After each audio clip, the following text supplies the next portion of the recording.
You ready, sir? Yes. Okay.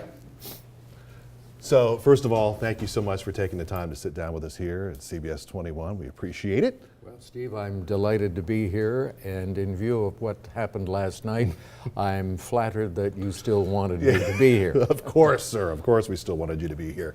Big season for Jeopardy! Yep. 35th anniversary season. Talk a little bit about the upcoming season and what you have planned. Well, we have, for the first time ever, a team Jeopardy competition, the Jeopardy All-Stars. We are bringing back some of your favorite champions from the past, including Brad Rutter, our biggest all-time winner, and I think the biggest winner all-time for any television quiz or game show. He picked up $4.5 million, and he, of course, as you know, is from Lancaster. Right, local guy. Local guy, Yeah. So a lot of interest in the area in that tournament, we hope. Jeopardy is such a show that crosses generations. My parents, who are in their 70s, watch it every night. My teenage boys, it's their favorite show. You know, we're in an era, as you know, where there's so many ways for people to get their entertainment, whether they're streaming or it's on their phone. And by the way, I know you have an app. But people still make the time to sit down at night, and here locally on CBS 21, 7:30, to watch Jeopardy, and it crosses generations. Why do you think that is?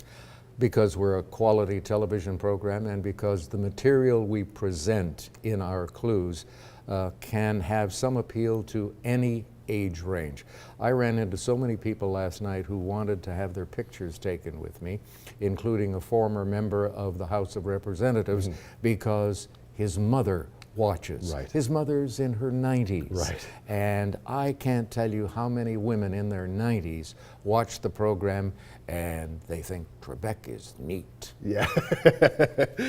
23 million people still watch every week for Jeopardy, which is, you know, amazing in this day and age.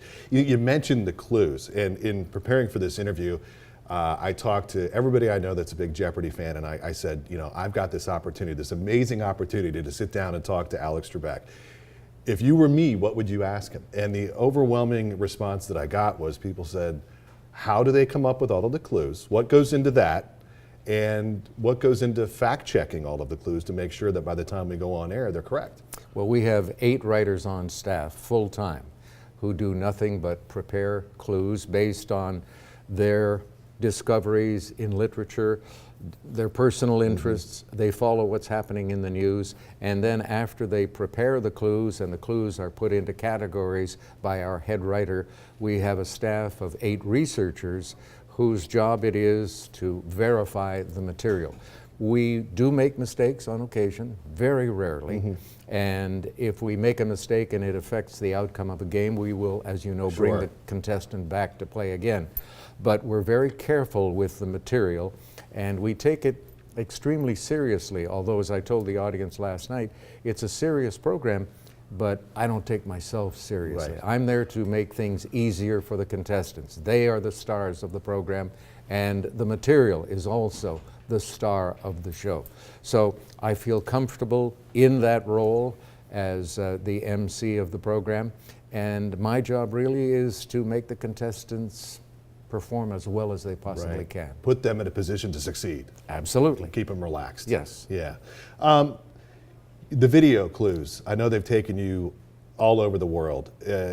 Over the course of the 35 years of your travel for the show, is there any one destination or any area that really stands out in your memory as an exciting trip or an exciting destination? Jerusalem, Machu Picchu, and actually the Clue crew has traveled much more than I have, because they're constantly on the road, and one of them, Jimmy McGuire, is from Pittsburgh. So there you go. There's another Pennsylvania connection. Another local connection. Absolutely.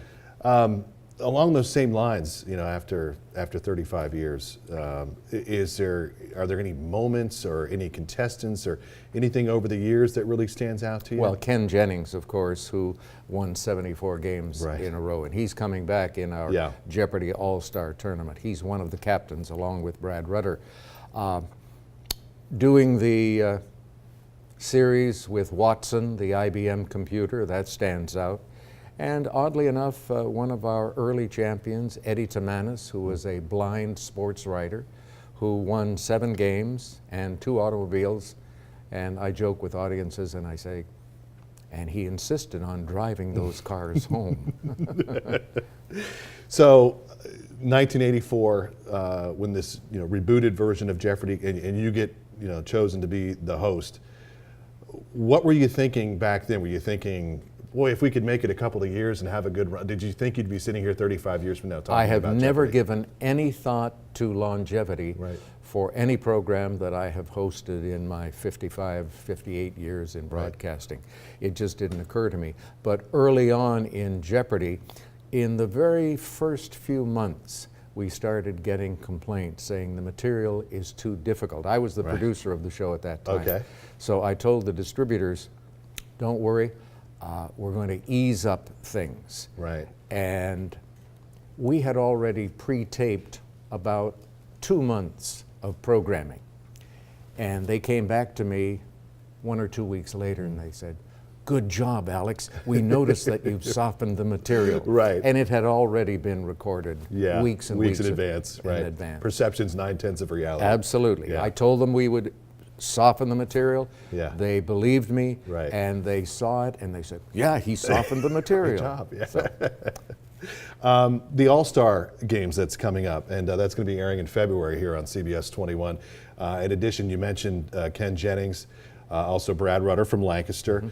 The current champion, Buzzy, is coming back for that as well. So, and Austin Rogers. And Austin Rogers. All four of the people we've mentioned so far are captains. And there's a draft that's We taken conducted a place? draft a week and a half ago online, and the captains selected their 2 teammates, and it's going to be exciting because we think the teams, amazing how it works, the teams are very well balanced. Right. Because the captain who got to make the first selection wound up with the 12th pick also. So he couldn't front load his team by picking first and then picking 7th. Right. And we have a good mix. We have a teen champion, and I can't believe he's now in his 20s and he's a grad student at college. But and Austin Rogers, the bartender from New York, who just had such a big fan following when he was a contestant on the program. And you mentioned Buzzy. Yeah. Yeah. Yeah. That's his signature move. Yeah. Yeah. And he, interestingly, both Buzzy and Brad would like to succeed me as the host of Jeopardy when my time comes to move on. I guess they'll be auditioning in February when it airs. They've been auditioning every time they've been on the program. Adding a little more personality to Yes, indeed. Yeah, exactly. Okay. I just have one last question, and this is actually more of a request. As a meteorologist here, and I play Jeopardy, we play at home, and I play with my family. I play with, as I mentioned, my parents and my teenage sons. Can you try to wicker in a few more meteorology questions so I can actually have the family crown? Can we work on that? I've got news for you. As I mentioned when I came into the studio, meteorologists do very well whenever they compete against their fellow members of the news team. Like here at Channel 21. And why is that, Alex? Because you're smarter. He said it, not me. That's why. Thank you so much. My Appreciate pleasure. your time. Okay. Thank you so much. Good luck with the season.